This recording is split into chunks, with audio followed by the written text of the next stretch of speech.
eh, comparado pues con las poblaciones más de menor edad, pues dadas las comorbilidades que usualmente se presentan con ellos, y el múltiple uso de medicamentos por las patologías de base pues, que usualmente con ellos cursan.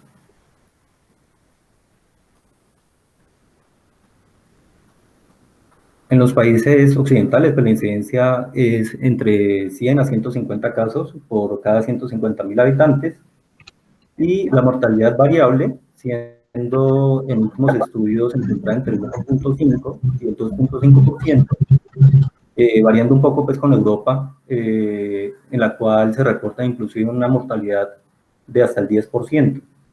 Esto tal vez en razón pues a la codificación pues, de los estudios de bases de datos, a las diferencias también en la práctica clínica, y a que en Europa de pronto hay una mayor tendencia a manejar a bastante pues, número de pacientes de una manera pues, ambulatoria. También es notoria la disminución pues, de la incidencia pues, en los últimos tiempos, esto en razón a la disminución pues, del sangrado de la úlcera péptica, a una disminución de la prevalencia del Helicobacter pylori, lo que ha conllevado pues, también a que esa prevalencia pues, sea menor, y en algunas series se pueda reportar una prevalencia entre 67 a 75 pues, casos por cada 100.000 habitantes. Estos son variables o diferentes causas pues, de sangrado en términos generales. Nos vamos a ocupar en esta charla más del sangrado de tipo no varicial, y en él podemos visualizar cómo el sangrado de tipo no varicial, la úlcera péptica, pues es, digamos, el más común, inclusive puede representar inclusive más del 50% de los sangrados digestivos en términos generales, pero también hay otras patologías asociadas, como la esofagitis, la gastritis vascular, la gastritis erosiva, la duodenitis, y otros tipos de lesiones como lesiones neoplásicas, malformaciones vasculares, y otras como las úlceras de Mallory-Weiss, las lesiones de Cameron, y también lesiones iatrogénicas que se pueden asociar.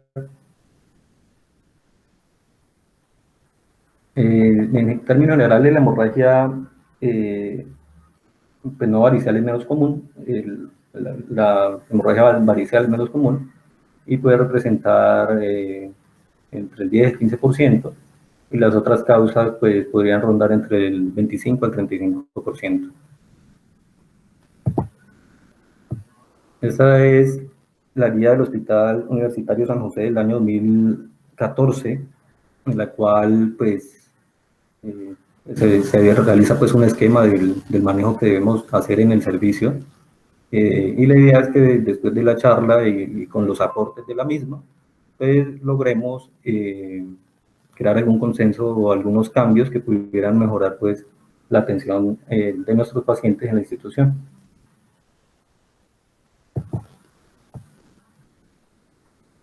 Bueno, con respecto al diagnóstico, pues, es importante determinar que el diagnóstico pues, de la hemorragia digestiva depende de una determinación pues, cuidadosa de la historia clínica, de un examen físico completo, al igual que de las pruebas pues, iniciales de laboratorio.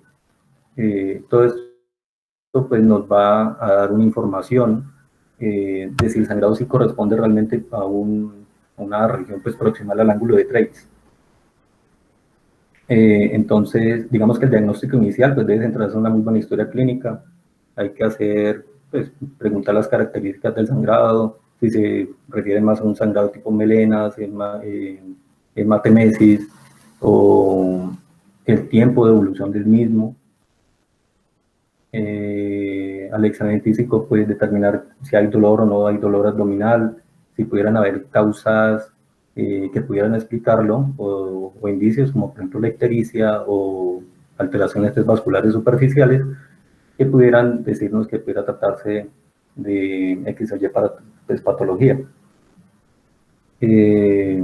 A la final pues el diagnóstico en sí ya etiológico pues va a ser dado por la endoscopia de vías digestivas altas, pues que es el manejo de la piedra angular del paciente pues con sangrado digestivo. Esta pues permite establecer la causa de la hemorragia, definir el pronóstico y también tiene la ventaja pues, de que puede ser terapéutica y así pues dar un tratamiento para detener el sangrado y prevenir pues, la recurrencia del mismo.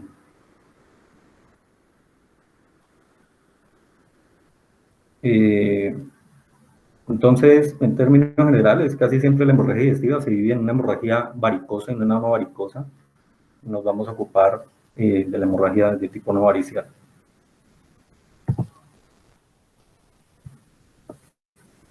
Este esquema propone, de acuerdo pues, a las nuevas guías, lo que se debería hacer pues, en el manejo, en el servicio de urgencias, principalmente del sangrado digestivo de tipo no varicial. Y en términos generales, diría que no se nos debe olvidar pues, las bases de todo manejo de urgencias, sobre todo pues, para nosotros como grupo de cirugía, el cual establecer el A, B, C, D, E pues, del manejo y de acuerdo a esto ir proporcionando pues, pues, con un orden lógico los manejos pues, a realizar. Tal vez con respecto a la hemorragia digestiva,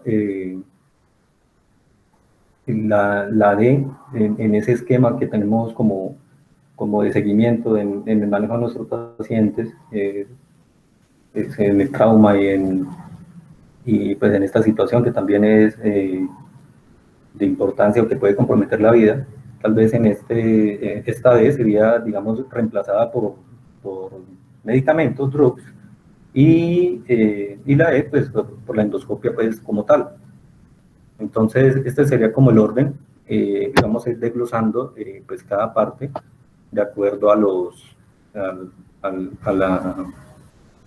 la evidencia, pues, que tenemos y el manejo actual aceptado.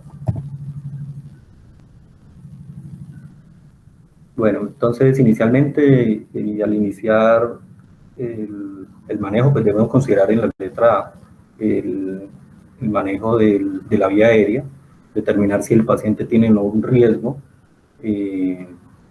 para, si es necesario, pues asegurar esta vía aérea. Entonces se debe considerar la intubación orotraqueal pues, en aquellos pacientes que vamos a tener con hematemesis de pulso grave que no cede, o en pacientes, por ejemplo, que tienen un riesgo de broncoaspiración, como un estado, como pues, por ejemplo, el estado mental alterado, o una falta del reflejo nauseoso si se pudiera pues, determinar en ese mismo momento. Se debe colocar pues, oxígeno por cánula nasal, excepto pues, si se ha asegurado la vía aérea, y dos accesos pues, venosos de calibre de 18 o mayor, lo que no implica que no se pueda considerar en algún momento el uso de un catéter central, sobre todo si vamos a considerar el requerimiento pues, de vasoactivos también en el manejo inicial. Se debe realizar monitorización continua de la presión arterial, de la frecuencia cardíaca, saturación de oxígeno inicialmente. Se deben y aquellos pues, pacientes con sangrado mayor, la resucitación inicial pues, es esencial pues, para el buen manejo. La evidencia ha demostrado que el riesgo de intubar a un paciente de manera profiláctica, cuando de pronto no es bajo los lineamientos anteriormente mencionados, pudiera generar propensión a eventos cardiovasculares comparados con los que no fueron intubados. Por ende, la idea es simplemente realizar la intubación en el caso de que sea pues, en extremo requerido bajo esas condiciones que comprometan la vía aérea.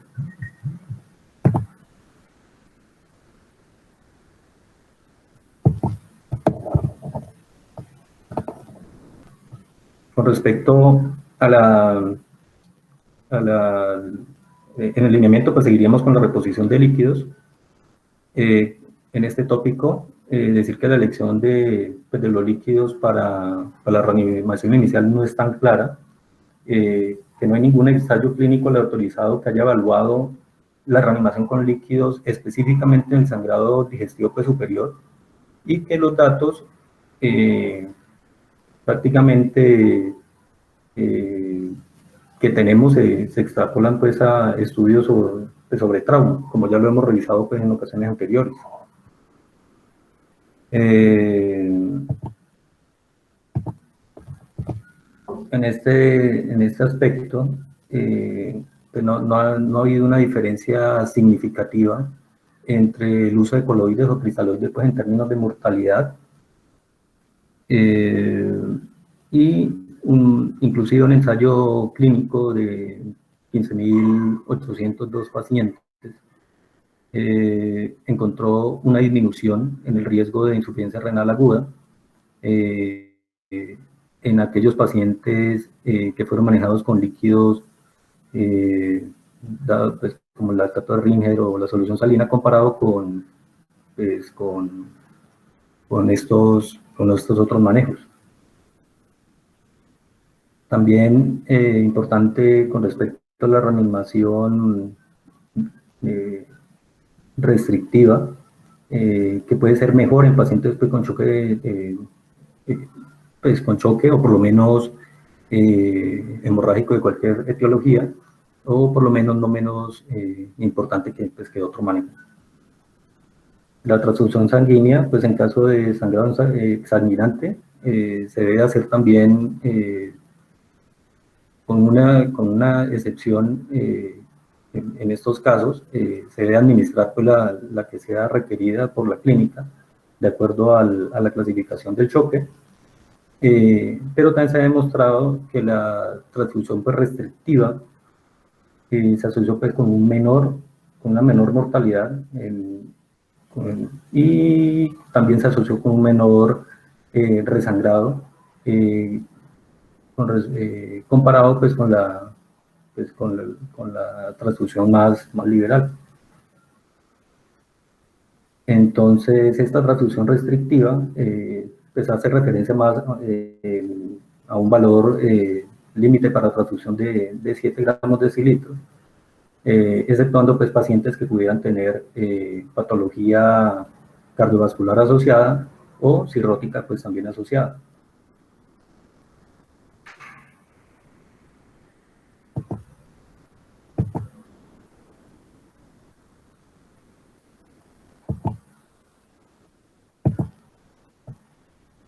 En este metaanálisis se determinó las ventajas pues, de la transfusión restrictiva con respecto a la transfusión de manera pues, liberal,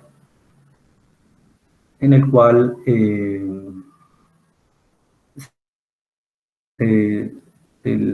pues, fue notoria a nivel de los intervalos de confianza la ventaja o estuvo pues, a favor más de la transfusión de tipo restrictivo, esto mostrando un riesgo relativo total de 0.65 con un intervalo de confianza de 0.44 a 0.97 con respecto a la mortalidad y con respecto al resangrado también con ventajas, siendo el riesgo relativo de 0.58 para la restrictiva y a un intervalo de confianza de 0.4 a 0.84. Entonces, pues también hay que considerar pues que si vamos a transfundir, pues la transfusión con el fin de maximizar pues, esa capacidad de transporte de oxígeno, pues debe sopesarse frente a los riesgos pues, propios de la transfusión en sí.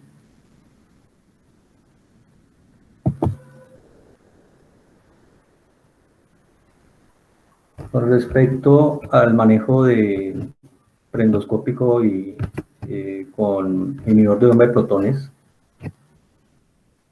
sabemos que la hemorragia digestiva pues, principalmente genera pues, un daño a la mucosa gástrica como el resultado del deterioro pues, de la mucosa, y pues que la presencia del ácido y la gastrina pues va a conllevar a que haya una tendencia pues a que pudiera empeorar. Entonces es aceptado que inicialmente ante en la hemorragia digestiva, se inicie pues el manejo con IVPs con un bolo inicial de 80 miligramos posteriormente seguido, con altas dosis intermitentes en pacientes pues con alto riesgo. En pacientes con bajo riesgo y sobre todo en aquellos que se van a descartar o que se van a egresar, se pudiera considerar el manejo con IVPs orales o en el caso de riesgo bajo, pues por lo menos a dosis más bajas. Es de importancia crítica pues el uso de IVPs, pues cuando la endoscopia se puede tardar se puede tardar pues para la realización, dado por ejemplo que se presentara el caso en horas de la noche o en un fin de semana, en algo que no hay una disponibilidad completa. En estos casos es de vital importancia. En un estudio que se realizó de un metaanálisis con 3 ensayos clínicos, en sujetos con hallazgos de FORREST 1A, 1B, se encontró que la terapia intermitente no era inferior al goteo continuo en relación al resangrado a los 3 o a los 7 días, y la necesidad de intervención urgente, de cirugía o pues de repetir la endoscopia.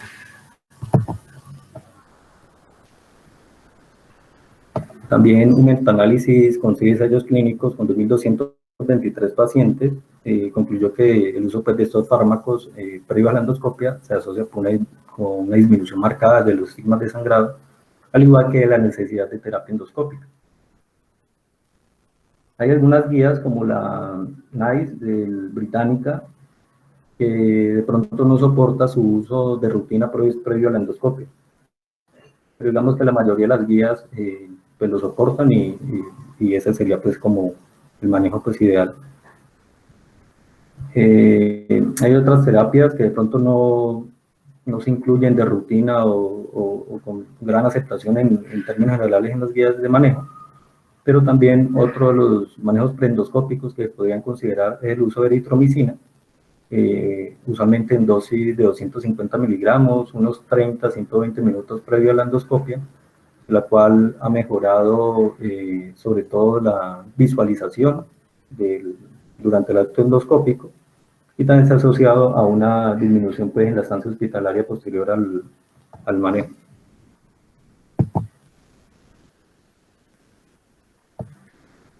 Dentro de los manejos también es importante realizar una estratificación del riesgo según las escalas de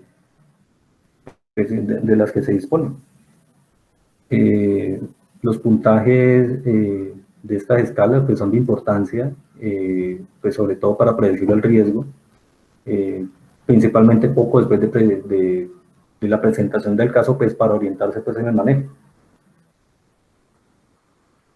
De las más usadas o las escalas preendoscópicas con las que disponemos se encuentra la escala de Blackford-Glasgow, la IMS 65 y la escala de Rockall preendoscópica. Todas tienen pues como sus distintas especificaciones.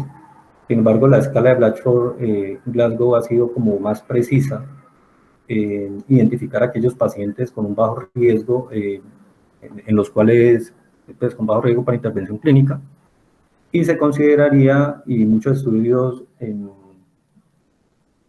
han determinado que un valor menor o igual a 1, se podría considerar de bajo riesgo, y estos pacientes se podrían de pronto ingresar y para darles un manejo pues, ambulatorio de la situación.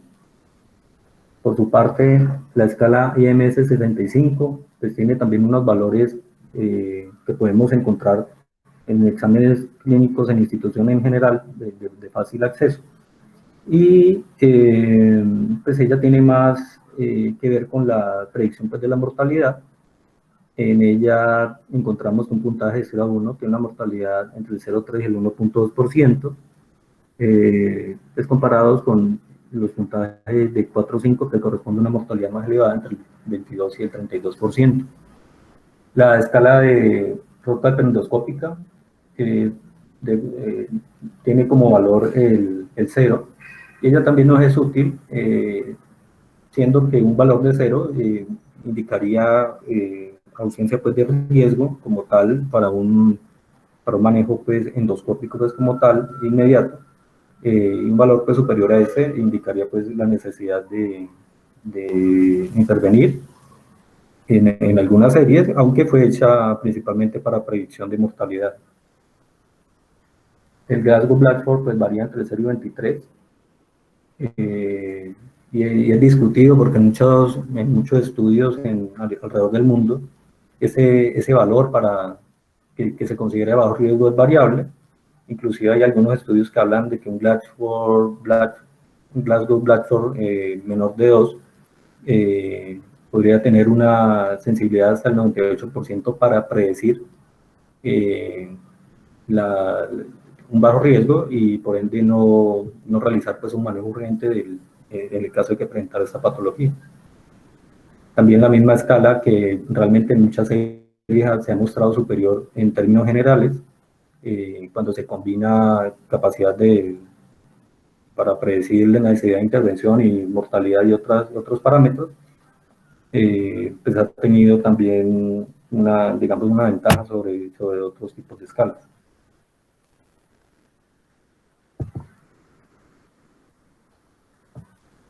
Con respecto a los escorpos endoscópicos, pues denotar la escala de Roca ya completa, en la cual se tienen en cuenta parámetros ya más completos, que inclusive incluye los hallazgos pues, endoscópicos. Entonces, esta escala se ha mostrado superior en la capacidad de identificar mortalidad, y por encima de inclusive la posibilidad de resangrado. En algunas series se ha documentado que un ROCAL inferior a 2 se asocia con una mortalidad menor del 1% y que inclusive estos pacientes se le pudiera dar un manejo ambulatorio o manejo pues, con un seguimiento ambulatorio y se pudieran pues, ingresar de la institución. Y un riesgo bajo para una puntuación entre 0 y 2, intermedio entre 3 y 4, y un riesgo pues alto, una puntuación que superara los 5. Llama la atención con respecto a las escalas que un estudio del 2014 americano que incluyó 1.402 médicos que tratan el sangrado digestivo, ya sea médicos de urgencia, internistas, gastroenterólogos, inclusive pues, cirujanos, se reveló pues que tan solo el 53% de este personal pues había habido alguna vez de estos scores de clasificación, y tan solo 30% lo habían usado alguna vez pues, en su vida. Entonces, pues es algo en lo que se debería intervenir en generalizar su uso y en su importancia pues para tanto decidir la necesidad de intervención, los tiempos de intervención, o inclusive para decidir qué paciente debería o se beneficiaría más de un manejo en unidad intensivo o en una sala regular, o otras características pues, del manejo específico.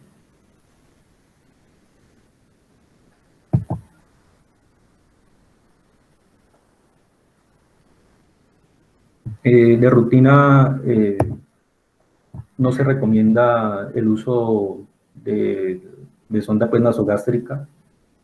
En un estudio de Singer se encontró que la colocación de esta sonda es un procedimiento demasiado doloroso, en que inclusive los pacientes lo refieren peor que el drenaje de un absceso o la reducción de fracturas, inclusive un cateterismo vesical. También un estudio doble ciego, prospectivo y aleatorizado no encontró diferencias cuando estos hallazgos pues de alto riesgo. Tampoco se afectó el resangrado o la mortalidad pues, en la serie pues, de hasta 280 pacientes. Entonces, te podría decir que la colocación no afecta el resultado como mortalidad de estancia hospitalaria o la necesidad de cirugía, ni tampoco pues, que se realiza pues, una importancia. Por ende, no se recomienda su uso de manera rutinaria.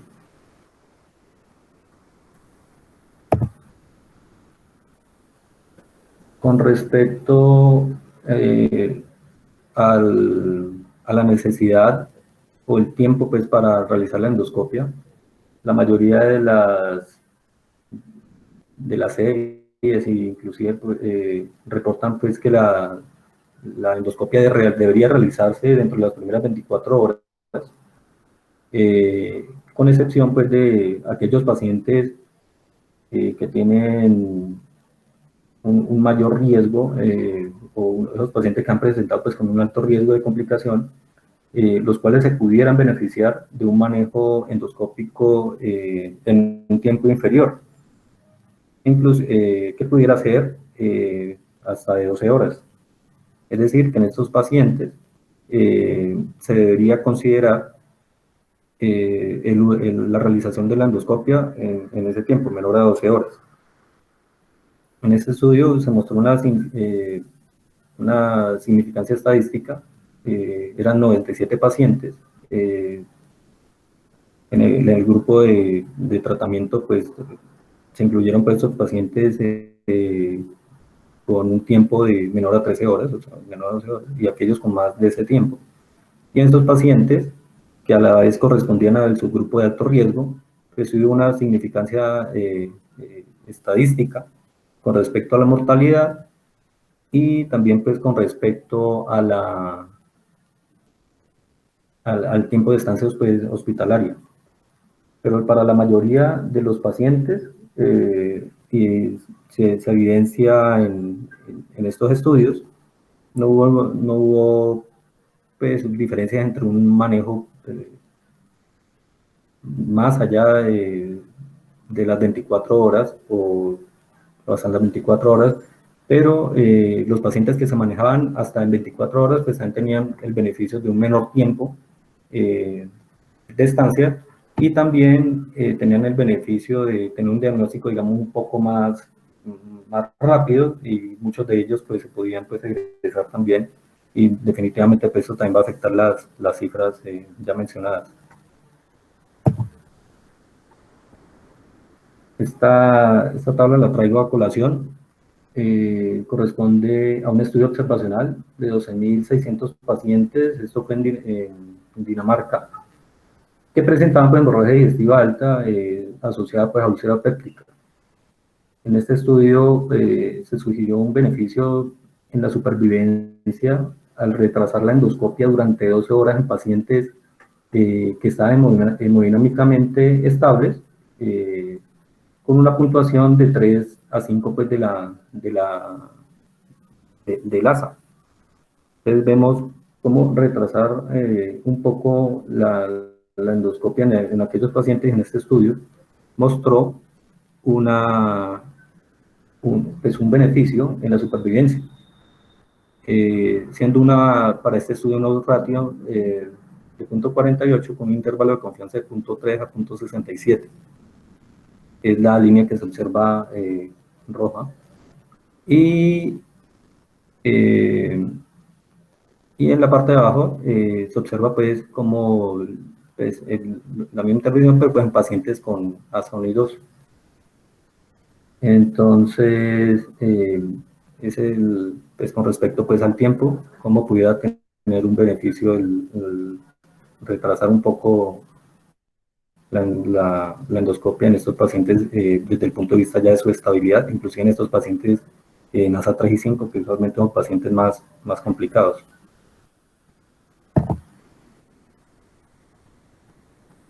Con respecto a los pacientes usuarios de antitrombóticos, y en este, pues, refiriéndonos a el ASA y el clopidogrel, que son digamos, los más utilizados.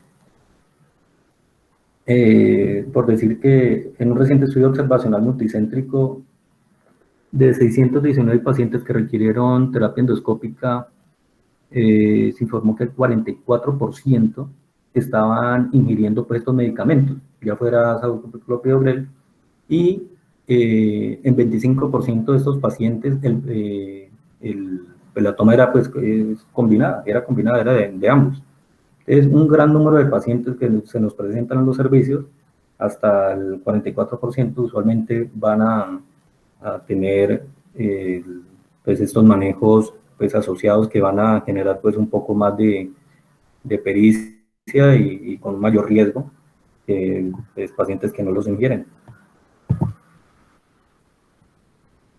Con respecto a los antiagregantes, las guías en general se recomiendan suspender, lógicamente, durante el evento agudo pues, de la situación, pero que tan pronto se controle el sangrado, pues debe haber tan pronto se logre pues, la hemostasia, pues debe haber un reinicio pues, inmediato de esto. Con respecto a esto, es importante determinar si el paciente ingiere, por ejemplo, la aspirina como prevención primaria o como prevención secundaria, porque pues el beneficio de ambas pues es variable. Si es por prevención secundaria, pues es mucho mayor que si simplemente es por evitar ya un evento pues, que aún no sucede. Y a este respecto es importante determinar que los estudios muestran diferencias muy marcadas en este aspecto, siendo por ejemplo que el número necesario a tratar para prevenir un infarto en pacientes de prevención secundaria, como contra pacientes pues, de prevención primaria, es de 67 versus 1745. Entonces, digamos que estos pacientes pues, que lo usan como prevención secundaria, pues digamos tienen más esta prioridad como de reiniciarlo, pero digamos que en el paciente de prevención primaria pues se podría considerar reiniciarlo un poco después o no tan encima pues del evento pues agudo como tal. Con respecto a la terapia dual, pues se recomienda suspender el clopidogrel por 5 a 7 días, se debe continuar con la aspirina y se hace énfasis en que no se recomienda suspender la terapia dual en pacientes que en los primeros 6 meses tuvieron un síndrome coronario o en los primeros 30 a 45 días después de la colocación de un stent metálico o en los primeros 6 meses después de la colocación de un stent medicado. Con respecto a la warfarina, decir pues que la primera línea de reacción en nuestro medio es el plasma fresco congelado. También se podría usar el concentrado de complejo de protrombina. Se recomienda pues que la warfarina se reinicie en los pacientes de más riesgo, tan pronto el sangrado haya sido pues controlado. Y para esto se podría, por ejemplo, considerar realizar una endoscopia que verifique o constate que ahí tenemos un sangrado completamente controlado. Y con respecto a la warfarina, sí se puede considerar utilizar terapia puente durante el tiempo en que se suspende, realizando esta pues con heparinas no fraccionadas o de bajo peso molecular. No es necesario pues corregir completamente el INR para llevar el paciente a endoscopia. Con respecto a si el manejo se va a hacer con concentrado de complejo de protrombina, pues se debería hacer junto con adicionarle pues vitamina K a este manejo para prevenir la coagulopatía de rebote pues, en pacientes pues, con una hemorragia potencialmente mortal o con una inestabilidad hemodinámica pues marcada. El INR se puede corregir, o idealmente se debería corregir previo a llevar al paciente a endoscopia hasta un valor menor a 2.5. Ese sería pues como el límite máximo para poder llevar al paciente a endoscopia dentro de lo posible.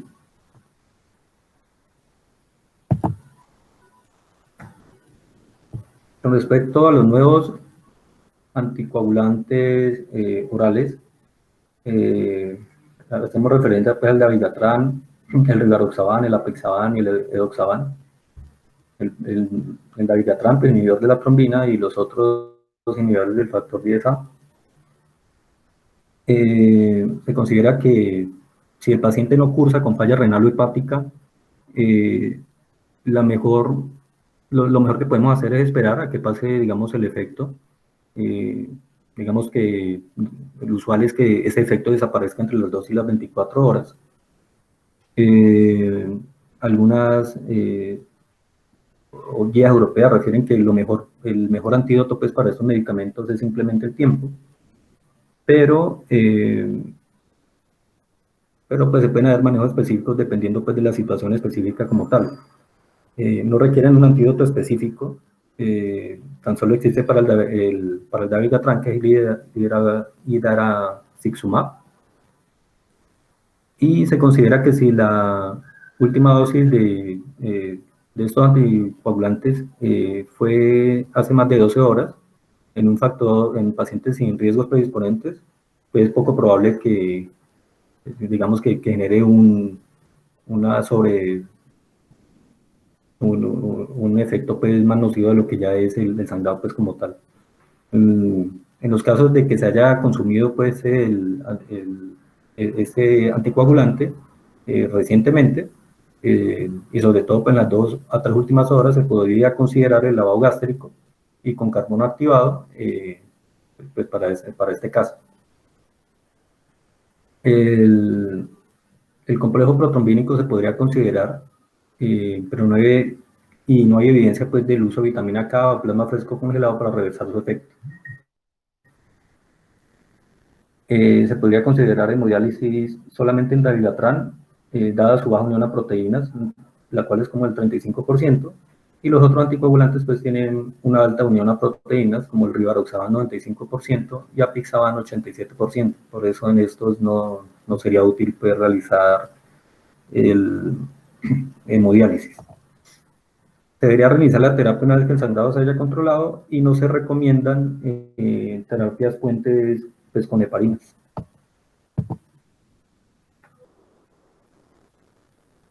Con respecto ya a la terapia endoscópica, pues como tal,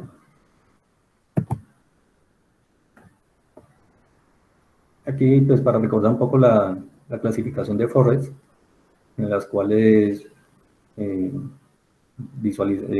se clasifica de acuerdo a los hallazgos endoscópicos, un sangrado a chorro, el 1A, el 1B como un sangrado que es en capa babeante, el 2A un vaso visible no sangrante, el 2B un coágulo que es rojizo, el 2C es el mismo coágulo pero pues con puntos, y la 3, la úlcera pues con el fondo de fibrina. ¿Verdad? Todas pues con su respectiva riesgo de recidiva, pues, en el caso de no realizar intervención. Dentro de todas las terapias que se manejan pues a nivel endoscópico, se continúa pues el uso generalizado de las terapias pues, variables, de forma variable.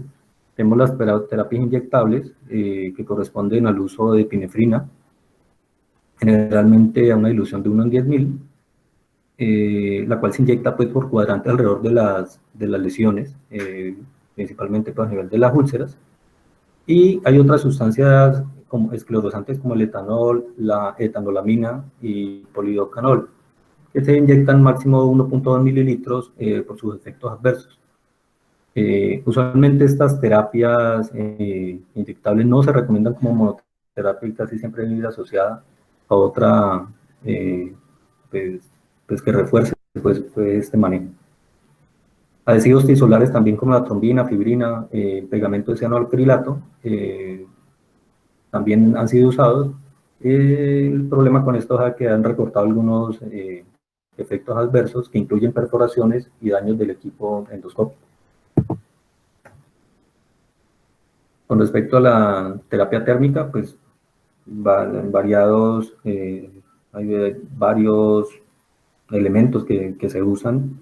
El HERPRO, que genera un efecto taponador por presión directa y el calor generado en los vasos, genera vasoconstricción, activación de la cascada de la coagulación y además de los tejidos con la consecuente coagulación. El electrocauterio bipolar, un circuito de energía entre 15 y 20 watts entre dos electrodos que genera coagulación de los vasos, el cual se va a aplicar entre 8 a 10 segundos para lograr la hemostasia. Este ha demostrado ser más efectivo que la terapia no endoscópica en reducir las tasas de resangrado y la necesidad de cirugía y la mortalidad. El argón plasma, con una modalidad de no contacto que usa un monopolar de alta frecuencia y que se conduce pues, al tejido mediante un gas ionizado. La profundidad de este pues, dependerá de la potencia del monopolar y también se describe también el láser endoscópico, que también es una modalidad de no contacto, y se utiliza el dispositivo de láser jack entre 5 y 10 milímetros de la úlcera y dirigido hacia el sitio pues, de sangrado. También existe la terapia mecánica y en esta de notar los clips endoscópicos through the scope se aplican pues, directo sobre la zona sangrante. La dificultad técnica es que cuando el vaso digamos es muy grande, pues para mayor de 2 milímetros el acceso, cuando las posiciones anatómicas son difíciles, por ejemplo las úlceras localizadas en la parte posterior del duodeno o en el lado derecho, pues pueden denotar pues, dificultad técnica para realizar su colocación. También en el estómago proximal y en áreas de la curvatura menor. También por su tamaño, el aplicarlo sobre una úlcera muy fibrótica puede ser desafiante, inclusive pudiera conllevar a complicaciones secundarias como laceración pues, peor pues, del vaso que se intenta controlar. Este es como un enfoque, digamos, del manejo endoscópico de acuerdo a las clasificaciones, en el cual pues lo que podemos observar es cómo lo que más se usa, sobre todo con los sangrados de consideración, que del foro es 1A al 2A, la terapia dual con epinefrina y otro medio asociado, ya sea térmico o mecánico, o esclerosante. Si se logra la hemostasia, pues el paciente debe continuar con el resto pues, de manejos del propio pues, para el sangrado. Y si no, se pueden considerar otras modalidades que voy a mencionar pues ahora. Es controvertido un poco pues el manejo de la 2B. En algunas series se dice que se realiza un lavado pues de este y que si evoluciona algún sangrado de tipo más complicado, pues se pase según el algoritmo y se trate pues de esta manera. Pero otros defienden, y en algunos estudios, pues no removerlo y hacer un seguimiento pues específico. Y en la 2C y en la 3 no se requiere terapia endoscópica y simplemente se completa pues el manejo con IVPs, que idealmente es hasta 3 días, y posteriormente, si todo bien, se podría regresar al paciente.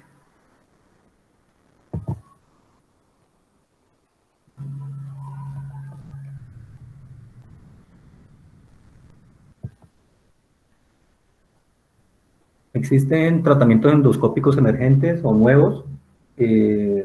Estos, a pesar pues, de las mejoras, pues, digamos, buscan soportar el hecho de que a pesar de las mejoras en los dispositivos endoscópicos, las tasas de resangrado y mortalidad pues, se han mantenido iguales durante varias décadas. Hay varios dispositivos, los cuales voy a mencionar, pero realmente los que han demostrado eficacia y tienen estudios que prueban su efectividad son los clips y los aerosoles pues, hemostáticos.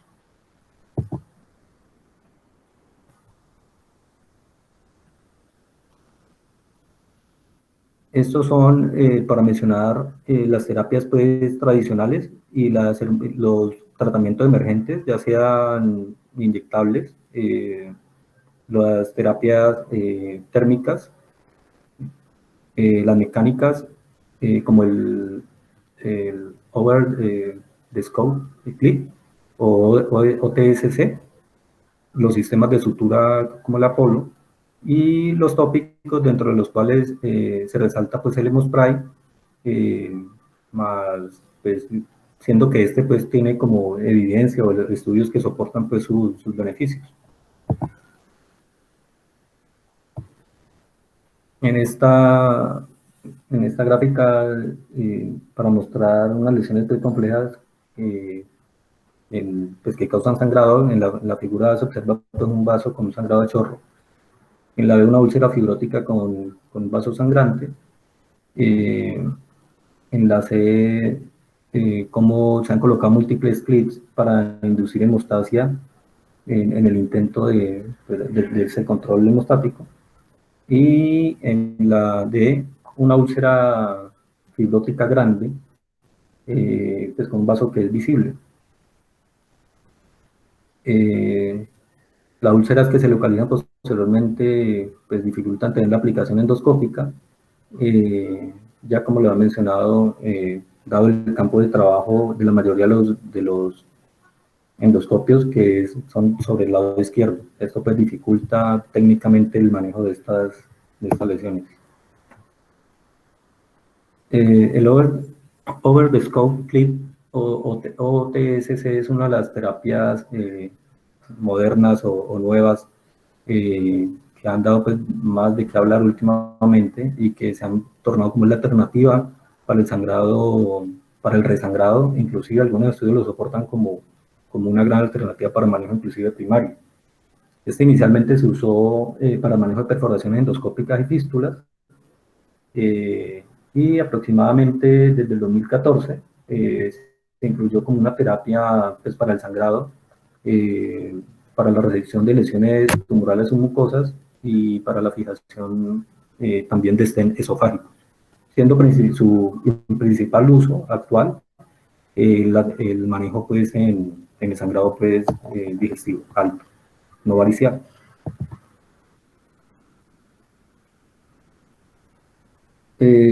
Usualmente los clips PEG, los tradicionales, el shock de scope, a menudo en lesiones grandes, ulceradas o lesiones fibróticas tienden a caerse y pueden conllevar a un empeoramiento pues, del sangrado. En esta imagen se observa cómo inicialmente se han colocado unos pequeños clips que pues, llevan a pues, que fallan pues, en su intento de control hemostático. En la figura B se observan cómo se remueven pues, los clips y posteriormente se coloca un over the scope clip con un marcado pues, éxito en su objetivo, que era pues, controlar este hemorragia.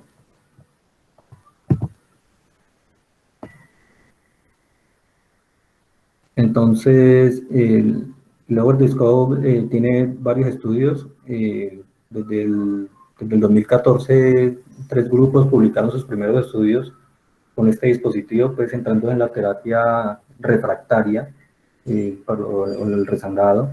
Estos estudios correspondieron a la Universidad de Alabama, el Hospital Príncipe de Gales en Hong Kong y una universidad italiana, la Universidad de Torino. Fueron series, de pronto no en muchos casos, pero respectivamente de 12, 9 y 23 sujetos. Y no solamente se usaron pues, en el manejo de la úlcera como tal, sino también en otros tipos de sangrado de tipo no varicial, teniendo una gran efectividad y siendo o perfilando pues, como una gran opción para el manejo del resangrado. Los sujetos pues, tenían lesiones grandes y complejas, y se puede decir que en todos estos estudios se demostró la eficacia y seguridad de este clip, el OTSC, para tratar sujetos en quienes los métodos tradicionales habían fracasado. Un estudio italiano de mano de colaboradores incluyó 40 sujetos durante un año, una edad media de 69, y las indicaciones pues, para el uso de este clip fueron variables. Teníamos la úlcera gástrica con un gran vaso visible, la úlcera duodenal, úlcera un gran vaso visible, y otras lesiones que conllevan o que denotan pues un alto riesgo pues, de complicación. El éxito técnico en todos estos pacientes en los 40 fue del 100%, y en estos mismos pacientes no hubo sangrado ni necesidad de intervención quirúrgica o radiológica, inclusive hasta los 30 días posterior al manejo. Entonces, pues ya se consideraban argumentos bastante fuertes para usar este clip como una terapia de primera línea en pacientes o lesiones pues, de alto riesgo. El Hemospray es otra terapia novedosa. Corresponde pues, a un novedoso polvo hemostático que se ha desarrollado para uso gastrointestinal. Él tiene un efecto que inicialmente es mecánico, cubre el sitio pues, del sangrado y posteriormente permite una mejor formación de los coágulos, que ha sido demostrado pues, en estudios in vitro, y así como en vivo, y un menor tiempo pues, de coagulación. El Hemospray podría usarse también en casos de alto riesgo, como una medida temporal o como un puente hacia una terapia más definitiva. Pero muchos estudios han demostrado que tiene un gran efecto, inclusive lo han usado como monoterapia, dando algunos buenos resultados. Este estudio de Smith evaluó 63 sujetos, 44 eran hombres y 19 mujeres, la edad media fue en 69 años, 30 de ellos con úlcera sangrante y 33 con otros tipos de lesiones. El 87% de estos sujetos se trataron con el Hemospray. Esta es la referencia pues, de él, el test es 325, como monoterapia, en el cual el 85.5% lograron una hemostasia primaria y un resangrado a los 7 días del 15%. Esto pues demostró como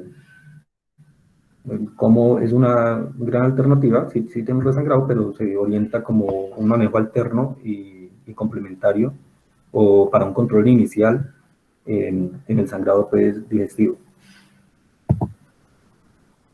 Este estudio canadiense de Chen y colaboradores incluyó 60 sujetos, 60 a los cuales le realizaron 67 tratamientos.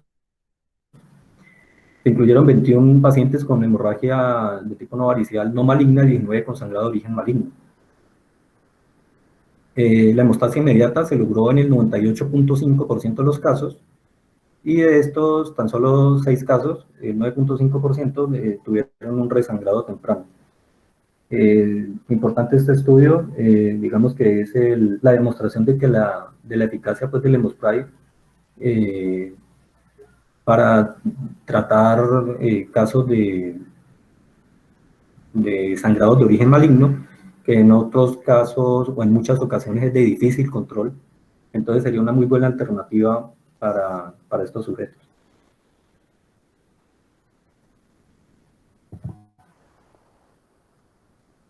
Otros tipos de terapias endoscópicas, tenemos la angiografía guiada por ultrasonido, ablación, Endoplot, ligadura con bandas endoscópicas, crioterapia, agentes hemostáticos quirúrgicos y dispositivos de sutura endoscópicas. Estos pues, aún están en desarrollo, digamos, sus estudios pues, para que pues, sean considerados de una manera generalizada como alternativas de manejo. En general tienen una falta pues, de series de casos, estudios pues, grandes que soporten esos manejos pues, con estas opciones para el sangrado digestivo. Y finalizando, pues esta tabla que resume un poco el manejo en general pues, del sangrado digestivo. Aquí haciendo un recorrido pues, de lo que vimos, sería pues, el adecuado evaluación y manejo hemodinámico, la transfusión adecuada teniendo en cuenta los límites descritos, aplicar pues, las escalas, considerar que por ejemplo un Blatchford menor de 1 se pudiera dar un manejo ambulatorio, considerar el uso de IVPs de eritromicina, por ejemplo, Con respecto a las terapias endoscópicas, lo ya mencionado, haciendo énfasis en que, por ejemplo, la epinefrina casi siempre viene acompañada con una segunda modalidad, y tener en cuenta todas estas terapias alternativas que pueden ser de gran ayuda y que ojalá el hospital y pues, algún día cuente con estos recursos para aportar pues en el manejo de los pacientes, dada la evidencia que se presenta. Esta es la bibliografía empleada. Le doy la palabra al doctor Jesús Díaz para que nos responda las dudas o comentarios.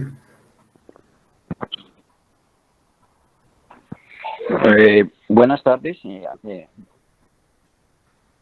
tardes, doctor. Primero quiero felicitarte porque hiciste una... ¿Sí me escuchan? Sí, señor. Sí, te decía que felicitar a Héctor porque es una muy buena exposición actualizada y también agradecer a todos los que están presentes en este webinar.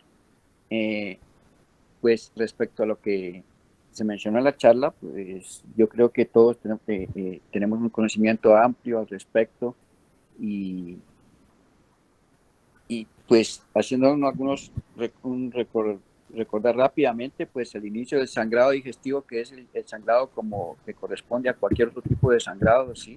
Los cirujanos somos muy expertos precisamente en manejar ese tipo, como en el trauma, ¿sí? Pérdida de sangre, y se siguen todas las normas iguales que cuando se pierde sangre, y enfatizar lo que se dijo en la charla, ¿sí? En alguna época se decía que había que intubar profilácticamente a algunos pacientes, ¿sí?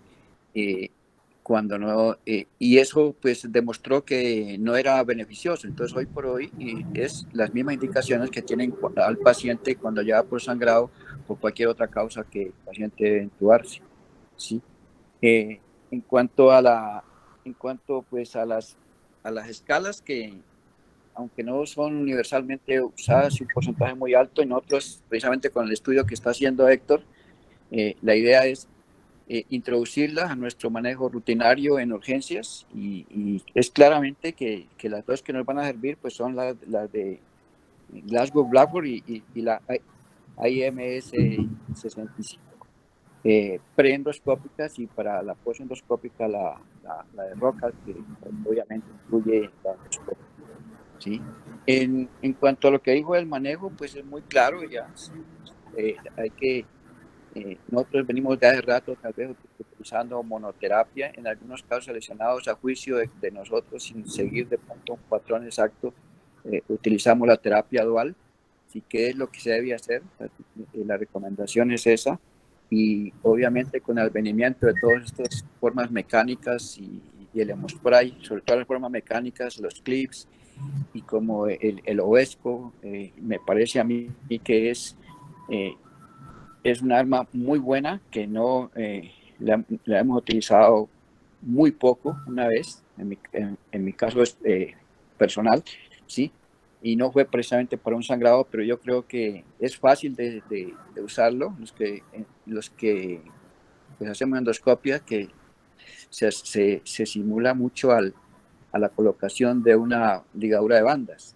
Entonces, técnicamente tampoco es que sea tan desafiante su manejo, ¿sí? De pronto podríamos tener también, aunque es muy costoso, también el hemospray para los pacientes que a veces llegan con el cáncer gástrico, que no tenemos tanta incidencia. Entonces, sería para evitar esas cirugías de urgencia, si uno pudiera utilizar el hemospray, es la terapia de elección en esos casos. Pero eso sí no disponemos por ahora. Ya dándole la palabra a los que están en el chat, quisiera tener las opiniones. Sí. Por ahí veía que estaba entre los copistas el doctor Romo, si quiere tomar la palabra, y los demás cirujanos que están presentes para que hagan sus aportes o preguntas. Y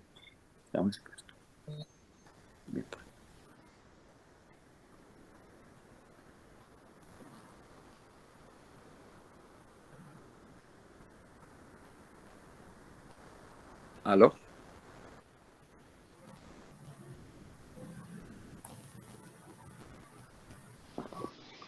Hola, buenas tardes. Buenas tardes. Buenas tardes, doctor. Siga. Buenas tardes.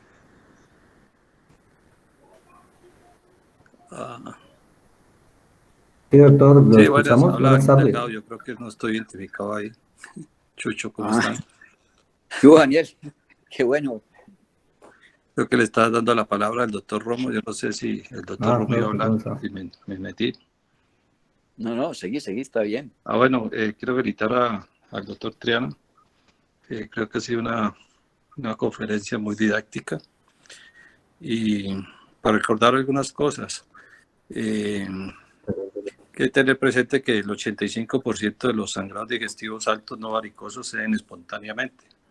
Hágale lo que le haga, ellos se den espontáneamente. El problema es el otro 15% que son los pacientes que van a continuar sangrando o van a tener un resangrado durante la primera hospitalización. Es importante que quede claro que en el manejo inicial del paciente es la reanimación de estos pacientes, ¿cierto? Con los líquidos, con la sangre, el plasma, todo lo que ya han identificado, pero también es importante de entrada identificar cuáles son los pacientes de, de alto riesgo, ¿cierto? Para que esos pacientes sí se puedan ir a una unidad de cuidado intermedio, cuidado intensivo, o muchas veces un paciente se puede agresar rápidamente. Y como ya lo dijo el doctor Díaz, pues para eso le tienen la escala de Bradford, y que es una escala que nos valora todos los parámetros antes de una endoscopia. En la parte de endoscopia, pues es importantísimo que el paciente llegue a un servicio de endoscopia estable hemodinámicamente.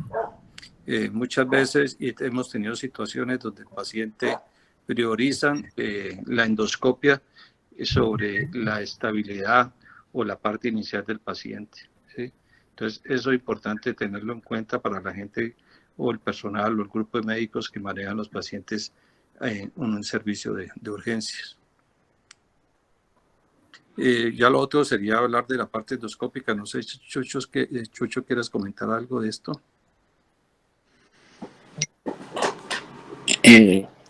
Pues ya está, ya he hecho pues un comentario inicial, ¿no?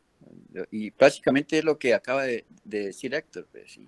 Ya la terapia dual y el énfasis que está teniendo la parte el venimiento de las terapias mecánicas, los clips que ya conocemos y los que también se deben usar como el OESCO y sus similares. ¿Sí? Es controvertido y siempre lo hemos discutido en muchas ocasiones, qué hacer con el paciente que tiene una lesión Forrest 2B, ¿cierto? Que es el paciente que tiene el coágulo rojo, que ocupa todo el tamaño de la úlcera. ¿Qué haces en este paciente? Le haces guillotinas el coágulo, lo dejas quieto, lo observas o haces algún tipo de terapia dual en estos pacientes. El doctor Roma está ahí, quisiera participar. No, entonces Chucho. Bueno, pues la recomendación, lo que hacemos nosotros ahí, ¿no? Ahora es tratar de lavar, ¿no? Lavar bien la úlcera, ¿sí? Tratar de desprender el coágulo con lavado, ¿sí? Y después del lavado, ya hacer un nuevo diagnóstico de lo que queda. Y según el nuevo diagnóstico, proceder, ¿sí? Si después de un lavado, pues queda un Forrest 2C, pues no le hacemos nada, pero si queda un 2B o un vaso visible o algo después de un lavado, es de acuerdo a ese hallazgo, se procede. En ese caso, pues tiene que hacerse la terapia dual, Claro, o sea, es un manejo más conservador, Chucho, porque antes la tendencia era a meterle una asa, a quitar el coágulo lo más posible, casi que limpiar la úlcera.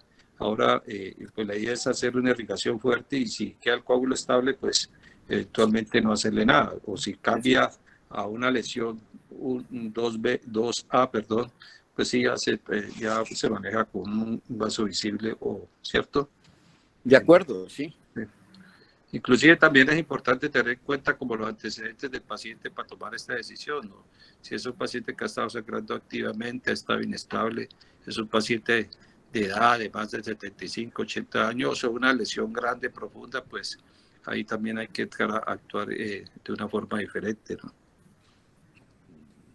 De acuerdo. Sí. A ver. No. Profesores, buenas tardes. Tengo una pregunta. Sí, ¿quién habla? Alexei Rojas. Alexei Bernardo. Alexei. Alexei Bernardo. Profe, buenas tardes. Siga. Siga. La pregunta con respecto a dos situaciones. Inicio de la vía oral en los pacientes y necesidad de control endoscópico. ¿En qué pacientes y cuál es la indicación para inicio de la vía oral después de terapéutica endoscópica? Bueno, el inicio de la vía endoscópica está claro que es pues, cuando uno hace un diagnóstico de un Forres 3 o un 2C, o sea, un coágulo plano y una úlcera pues con base limpia, ¿sí? Entonces, en esos pacientes, si el sangrado del origen ha sido una úlcera péptica, ¿sí? Precisamente es para eso, para que el paciente pueda hacer, si ya está hemodinámica, pues si todo está bien, el paciente le puede iniciar la vía oral y empezarle sus IVPs, orales, ¿sí? Incluido también muchas veces la terapia para la erradicación de Helicobacter pylori. En cambio, el resto de pacientes que no cumplen con esa condición son pacientes que van a recibir una terapia intravenosa por lo menos 48 a 72 horas, depende cómo vaya evolucionando el paciente, ¿sí? Y durante ese tiempo continúa con la misma terapia del IVP que inició en urgencias. Hacia las 72 horas, si el paciente no da signos de sangrado, bien sea porque permanece muy estable, entonces en ese momento se le empieza la vía oral y se le cambia la terapia de los IVP también por vía oral.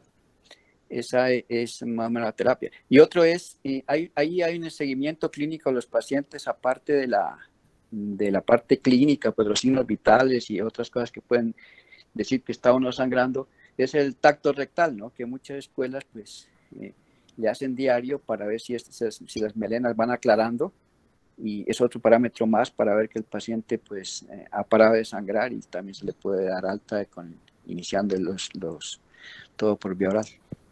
No sé si quiere participar. ¿Qué dice Daniel? O sea, sí está claro que el paciente con una lesión 2C tipo y 3 se puede iniciar vía oral y se le puede dar eventualmente la salida en 12 horas. Inclusive, si la endoscopia se hizo en horas de la mañana, le puede dar salida en horas de la tarde, ¿cierto? En cuanto a la endoscopia de control, ¿cierto? Ha sido bastante controvertido. En algunas escuelas lo hacen de rutina, hacer una endoscopia de control 48, 72 horas en pacientes que le ha hecho control endoscópico, lesiones tipo 1, 1A, 1B y 2A, ¿cierto? En las 2B también ha sido muy controvertido si usted les hace una endoscopia de control. Cuando yo ordenaría una endoscopia de control, ¿cierto? Cuando de pronto tenga dudas de que el control endoscópico o la hemostasia endoscópica no me funcionó muy bien, que tengas dudas de que no tenga buen control del sangrado, ¿cierto? En esa yo indicaría una endoscopia de control, o en aquellos pacientes que no no pude revisar completamente el estómago para ver si hay otro tipo de lesiones, porque de pronto hay mucho contenido gástrico, ¿cierto? Lo otro, eventualmente yo quisiera de pronto tener una endoscopia de salida en aquel paciente de edad avanzada que tiene lesiones o úlceras grandes en la cara posterior del bulbo duodenal o lesiones grandes en la parte alta del estómago, lesiones profundas que midan más de 2 centímetros, donde queda la duda de pronto de que el paciente me vuelva a sangrar. Entonces yo como que escojo los pacientes para hacerle una endoscopia, a cuál le va a hacer endoscopia de control y no lo hago de rutina en estos pacientes. De acuerdo. Doctores, nos preguntan en el chat acerca de qué opinan del uso del ácido tranexámico en el sangrado digestivo.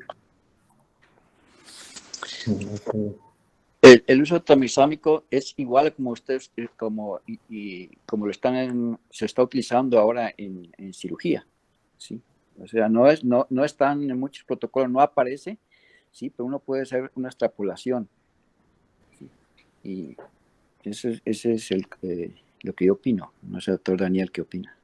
No, en realidad no tengo experiencia en esa parte, no sé, de pronto Alexei, que maneja algunos pacientes en la sala, pero por lo general los pacientes muchas veces ya no llegan al servicio de endoscopia con el uso del ácido tranexámico desde el servicio de urgencias. Entonces yo en realidad no puedo valorar si en realidad, o no conozco estudios, de pronto Alexei o algunos de los colegas que tengan conocimiento de esta parte, cuál es la real utilidad, ¿no?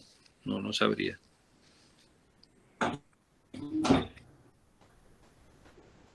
Bueno, a ver, en cuanto al uso del tranexámico, realmente, como está indicado siempre, es en el paciente que tiene un sangrado activo o que tiene alto riesgo de sangrado.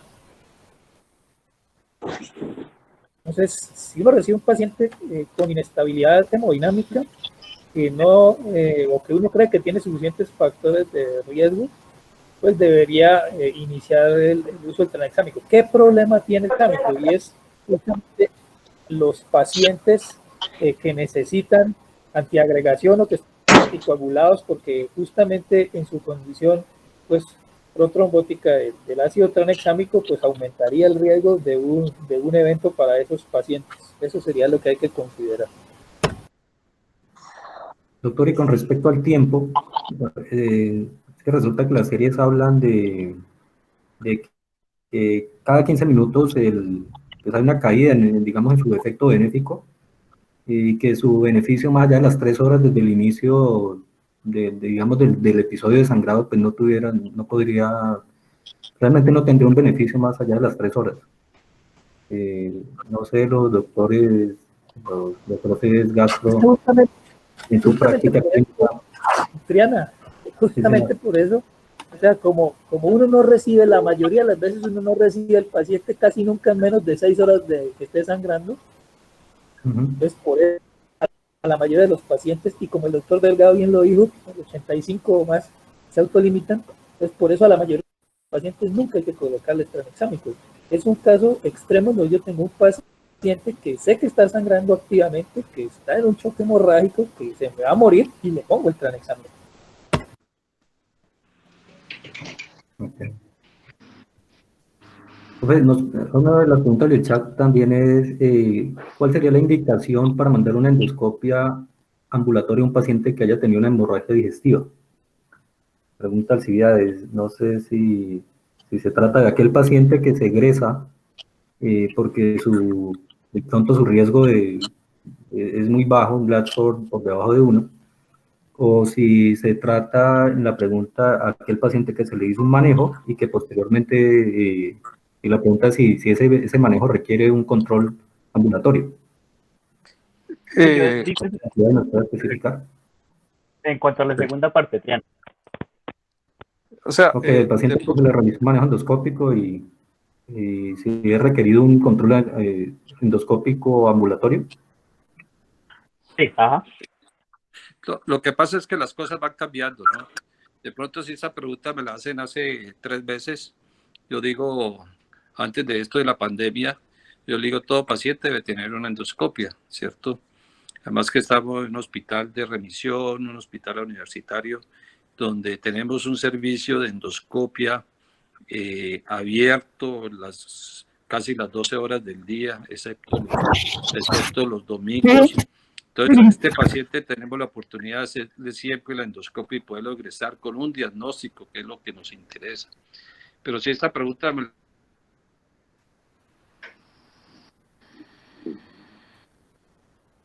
la hacen ahora, yo te digo a este paciente que llega estable con hemoglobina de 10, si es un paciente joven, yo digo, y yo no tengo en este momento el servicio de endoscopia abierto, las 12 horas, yo eventualmente puedo ingresar a este paciente y manejarlo posteriormente, salida con inhibidores de bomba y manejarlo posteriormente, ¿cierto? Entonces las cosas van cambiando de acuerdo a cómo va evolucionando todo lo que está pasando.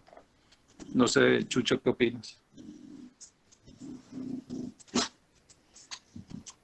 Pues yo no sé, no le entiendo bien la pregunta, pero la idea del paciente que se maneja con el criterio de que sale para una, obviamente que no es endoscopia, pues y sale ambulatorio, el paciente debe ser estudiado después ambulatoriamente qué fue lo que le sangró. Debe programarse, ¿sí? En las siguientes semanas. En cuanto al paciente que debe hacerse una endoscopia de control, siempre pues casi va a ser al paciente que tenga una úlcera gástrica, ¿no? Con la posibilidad, pues obviamente que esa úlcera no van a descartar de que haya sido un carcinoma. Básicamente sería eso.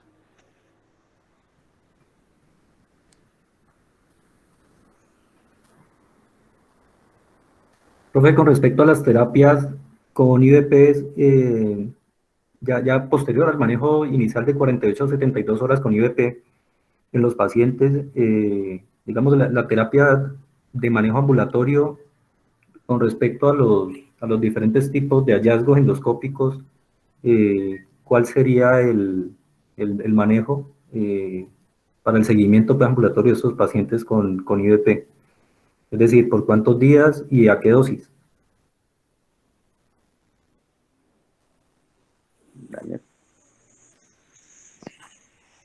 Bueno,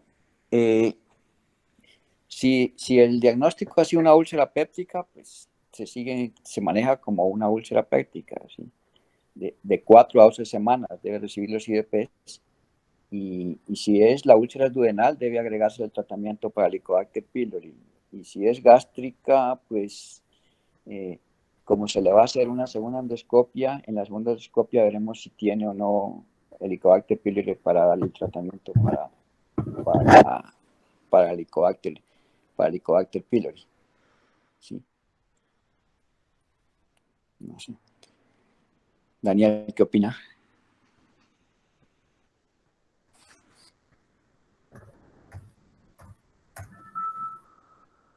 ¿Aló? No. Doctor Daniel.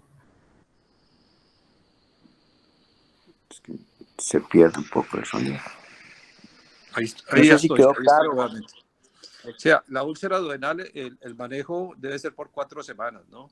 Pero hay que individualizarlo y no sé si Chucho está de acuerdo de que si son úlceras grandes de más de 1 centímetro en la cara posterior, este tratamiento darlo por más tiempo, ¿cierto? 6 semanas, 8 semanas correr el tratamiento. Y manejo también con Helicobacter pylori. Las úlceras gástricas, todas úlceras gástricas que no tienen biopsia al ingreso de la primera endoscopia se deben de controlar endoscópicamente para tomar nuevas biopsias para descartar siempre y tener en mente la presencia de una neoplasia. Entonces, el tratamiento en úlceras gástricas se debe extender el tratamiento por 8 semanas y si hay helicobacter en las biopsias, pues se debe erradicar. Sí, estoy de acuerdo con Jesús. ¿Aló? Sí. ¿Sí se oyó? Sí escuchamos. Ah, bueno. ¿Sí escucharon lo que dije? Sí, se está yendo bueno. por intermitente, pero sí alcanzamos a escuchar bien, claro. Gracias. Bueno, correcto. No sé si, pues, si hay más preguntas o... Entonces, para agradecerle la participación y de nuevo, pues, la calidad de las presentaciones sigue en alto. Esperemos que así continúe. Si hay algún último comentario. Profe, con Jenny Lagos una pregunta. Lo que pasa es que tengo entendido que la idea es generar guías de manejo. Entiendo que es lo que están revisando los residentes, entonces no sé si miramos el algoritmo, pues al menos el que tienen el del 2014 para ver si se va a hacer algún cambio sobre ese algoritmo, porque la idea es que quede de guías de manejo y pues sabemos que eso es un elemento legal que es importante. Por ejemplo, me preocupaba la parte de lo que hablábamos que nosotros hacemos es monoterapia y las guías dicen que se debe hacer terapia dual, pero pues si estamos haciendo monoterapia, pues en las guías debería hacerse ese pues salvedad de que no hay disponibilidad de terapia dual en la institución y no sé cómo dejar puntos claros y pues entre más sencilla sea el algoritmo, pues es más fácil para que todos lo sigamos, ¿no? De acuerdo, Jenny. Sí. No, después con Héctor nos sentamos para puntualizar esos aspectos, ¿sí? Realmente lo de la terapia dual no es difícil implementarla, ¿sí? Es cuestión de que junto con la directiva nos pongamos de acuerdo para adquirir los elementos necesarios para eso. Por lo menos ahora nosotros contamos pues con el argón plasma y con la escleroterapia y en algunos casos hemos tenido disposición de clips, pero no es la regla, a veces tenemos y a veces no. Y también, pero, o sea, la idea es disposición de que haya el material para poderla incluir en la guía. Profe, pregunta acá Nicolás Solano. Con la llegada pues posiblemente al hospital de la parte de angiografía, ¿qué indicaciones finalmente vamos a dejar para llevar un paciente a cirugía? ¿O vamos a seguir manejando únicamente como la falla de la terapia endoscópica como para indicación quirúrgica de llevar un paciente a gastrectomía o a corrección de la úlcera? Bueno, yo le he dicho a Héctor que ese aspecto como es ya de los cirujanos deberíamos abordarlo en otra oportunidad, pero la idea es que la angiografía tiene su papel en el sangrado digestivo alto, sobre todo cuando estamos frente a algunas malformaciones arteriovenosas que no se hayan podido manejar endoscópicamente, ¿sí? Ahí juega un papel o no tenemos muy clara la causa del sangrado y sabemos que es alto, ahí también juega un papel importante la angiografía y como también para incluirlo en la guía, pues parece que en un futuro cercano vamos a tener ese recurso. Entonces, esperemos, pero sí, tiene su lugar, aunque es más limitado, de pronto se usa más en el intestino delgado o en el colon mismo que en el mismo estómago. Pero sí tiene su papel. Y lo de la cirugía, pues, obviamente, como yo ya vamos a mencionarlo, sí. La idea es que el cirujano tenga claro el sitio, por lo menos identificado el sitio donde va a ir a operar, porque eso es fundamental, ¿sí?